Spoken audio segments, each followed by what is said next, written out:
ఈ రోజు ఫోన్లు ఇస్తుంటే ఇలా సీతక్క స్కామ్ అంటున్నారు.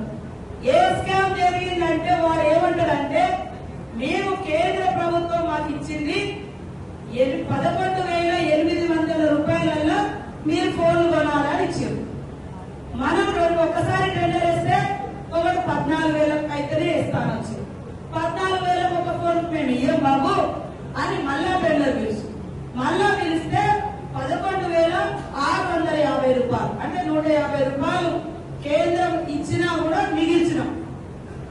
ఇదే పక్క రాష్ట్రాలలో బీజేపీ రాష్ట్రాల్లో కూడా 11,800 కొన్నారు, 700 కొన్నారు. మేము 11,650 కొంటే వాడు ఏమంటాడు బీఆర్ఎస్ నాయకుడు బీఆర్ఎస్ సోషల్ మీడియా 14,000 కొన్నారు అంటారు.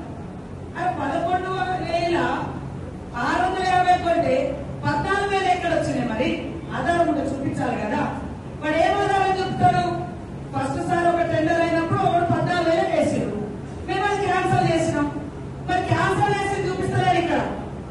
మరి మేము ఇచ్చింది 11,650 అయితే 14,000 దొంగ లెక్క చెప్పి అవినీతి సీతక్క అని మాట్లాడు. చెప్పు తెగుద్ది, తప్పుడు మాటలు మాట్లాడితే చెప్పు తెగుతుంది. ఇవాళ టెండర్ వేసింది కూడా నా శాఖ కాదు, నేను కాదు, ఒక థర్డ్ పార్టీకి ఇచ్చినాం. టీజీటీఎస్ టెక్నికల్ మన తెలంగాణ టెక్నికల్ సర్వీస్ కార్పొరేషన్ వాళ్ళకి ఇచ్చినాం. అందులో కేంద్రం ఇచ్చిన ప్రతి గైడ్ లైన్స్ అమలు చేసినాం. ఇవాళ ఒక మట్టి ఇట్లా చల్లితే మనం రుద్దుకోవాలి. ఇప్పుడు చూడు.